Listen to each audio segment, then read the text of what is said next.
Hello everyone, welcome back to my channel teaching classes. आप सभी का टीचिंग क्लासेस में बहुत बहुत स्वागत है। आज मैं आप लोगों को डिफरेंशिएशन का सेकंड क्वेश्चन बताने वाली हूं। इससे पहले हमने आपको फर्स्ट क्वेश्चन बताया था जो कि बहुत इंपॉर्टेंट था और ये क्वेश्चन भी बहुत ही ज्यादा इंपॉर्टेंट है। तो जल्दी जल्दी से इसका सॉल्यूशन देख लेते हैं। सॉल्यूशन 2 ये 2026 में आने वाला है, तो डोंट स्किप दिस क्वेश्चन। ये क्वेश्चन बहुत ज्यादा पूछा जाता है कि प्रूव करिए। आपको अगर y = e की power a cos inverse x दिया गया है तो आपको इस तरह से ये क्वेश्चन दिया है, इसको प्रूव करना रहता है। तो सबसे पहले आप y = e की power a cos inverse x जो आपको दिया गया था y, वो आप लिख लीजिए सबसे पहले। तो फिर करते हैं इसका डिफरेंशिएशन। तो डिफरेंशिएशन करेंगे, differentiate with respect to x, differentiate with respect to x, x के रिस्पेक्ट में इसको कर लेते हैं डिफरेंशिएट। तो dy by dx = e की power a cos inverse x, e की पावर cos inverse यानी कि देखिए जब डिफरेंशिएशन करते हैं तो जो फार्मूला होता है e की पावर x का डिफरेंशिएशन होता है e की पावर x का, तो वो e की पावर x ही होता है। लेकिन x का डिफरेंशिएशन भी हमें करना पड़ता है। e की पावर x जो है देखिए dy by dx या आपको e की पावर x का डिफरेंशिएशन करते हैं तो e की पावर x ही आता है। e की पावर x का डिफरेंशिएशन होता है। अब इसमें जो x लगा है इसका हम डिफरेंशिएशन करते हैं तो x का डिफरेंशिएशन तो होता है, इसीलिए हमारा e की पावर x का डिफरेंशिएशन e की पावर x आता है। लेकिन यहाँ पर दिया हुआ है e की पावर, यहाँ पर क्या दिया है e की power a cos inverse x, a cos inverse x है, तो हम यहाँ पर क्या कर सकते हैं e की power a cos inverse x है तो हमें e की पावर x सबसे पहले जो भी लिखा है वो हमें ऐसे लिख देना है e की power a cos inverse x। फिर उसके बाद x का जैसे यहाँ पर डिफरेंशिएशन होता है वैसे हमें इसका डिफरेंशिएशन करना पड़ेगा। इसका डिफरेंशिएशन करेंगे तो a तो कांस्टेंट टर्म है वो तो ऐसे ही बाहर रहेगा, और जो cos inverse x है, cos inverse x का जो डिफरेंशिएशन होता है cos inverse x, ये ध्यान रखिएगा कि ये cos x नहीं है, ये cos inverse x है। तो cos inverse x जब होता है तो उसका फॉर्मूला होता है -1/√1 - x², ठीक है ना। तो इसका जो डिफरेंशिएशन इसका है cos inverse x का, वो ये होता है। तो यहाँ हम लिख लेंगे cos inverse x का डिफरेंशिएशन -1/√1 - x²। तो इसका आंसर क्या हो जाएगा फाइनली, इसका डिफरेंशिएशन -a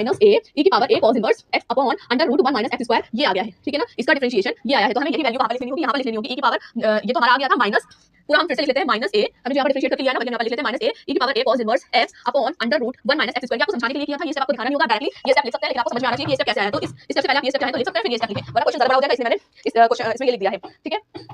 ठीक है ना। तो ये डिफरेंशिएशन हो गया इसका। अब इसके बाद आपको इसमें देखिए डिफरेंशिएशन दिख रहा है, आपको डबल डिफरेंशिएशन करना पड़ेगा, यहाँ पर डबल डिफरेंशिएशन भी है, इसी के अकॉर्डिंग हम लोग चल रहे हैं, इसमें जो भी बोला गया प्रूव करने के उसके अकॉर्डिंग चल रहे हैं। अब डिफरेंशिएशन हो गया, अब हम डबल डिफरेंशिएट करेंगे तो डिफरेंशिएट अगेन डिफरेंशिएट करके लिख लेंगे, अगेन डिफरेंशिएट, जैसे हम ये भी लिख सकते हैं differentiate again with respect to x, x के रिस्पेक्ट में, ठीक है ना, x के रिस्पेक्ट में इसे करना है। अब देखिए डबल डिफरेंशिएट करेंगे तो सबसे पहले हमें d² y by dx² ये डिफरेंशिएशन का मतलब डबल डिफरेंशिएशन का साइन होता है, तो ये याद रखिए कि इसी तरह से हम डबल डिफरेंशिएशन को रिप्रेजेंट करते हैं। अब -a कांस्टेंट टर्म है, हमें x के रिस्पेक्ट में करना है, तो ये अगर हम इसको इसके साथ डिफरेंशिएट करेंगे तो 0 हो जाएगा, इसलिए हम इसे बाहर निकाल लेते हैं, -a बाहर निकाल लेते हैं। उसके बाद अब जो हमारे पास देखिए -a, अब उसके बाद हमारे पास क्या बचेगा e की power a cos inverse x upon √1 - x², ठीक।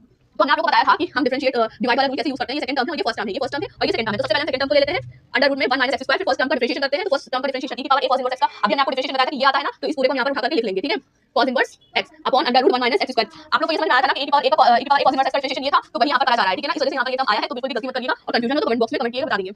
ओके, अब आप लोगों ने सेकंड टर्म ले लिया, फर्स्ट का डिफरेंशिएशन कर दिया, माइनस लगाएंगे। अब हमें फर्स्ट टर्म लिखना होगा, सेकंड का डिफरेंशिएशन करना होगा। देखिए फर्स्ट टर्म लिखेंगे e की पावर cos inverse x, ये लिखेंगे ना। अब सेकंड टर्म जो है उसका डिफरेंशिएशन करेंगे, डिफरेंशिएशन करेंगे तो √1 - x², इसका dy dx करेंगे तो क्या होगा, इस पर लगी है 1/2, √1 का मतलब क्या होता है 1/2 पावर है, तो 1/2 जो पावर होती है तो वो आगे आएगी, क्योंकि डिफरेंशिएशन में पावर आगे आ जाती है और फिर पावर में क्या हो जाता है, एक कम हो जाता है, यानी कि 1/2 एक कम होगा, तो 1 - 1/2 करेंगे, 1 - 1/2 का आंसर क्या है -1/2, इसका मतलब -1/2, ठीक है। √1 - x² का डिफरेंशिएशन ये होता है। तो अब हम अगर पॉजिटिव में अगर इसकी पावर करेंगे तो ये नीचे आएगी, है ना, तभी तो 1/2 होता है, नेगेटिव में 1/2 है तो पॉजिटिव में 1/2 नीचे करने पे तो आएगा। तो अगर हम इसे इस तरह से लिख लें 1 - x², इस तरह से लिख सकते हैं ना। और अब दूसरी चीज आपको ये भी ध्यान देनी है कि अगर हमने इसका डिफरेंशिएट करा है तो इसके अंदर ये जो ये टर्म लिखा हुआ है इसका भी तो करेंगे, 1 का तो 0 हो जाएगा डिफरेंशिएशन, 1 का 0 हो जाएगा और माइनस x है ना, तो माइनस लिख लेते हैं। अब x² का डिफरेंशिएशन करेंगे तो x² का क्या होगा 2 आ जाएगा और x में से इसकी पावर से 1 कम हो जाएगा, यानी कि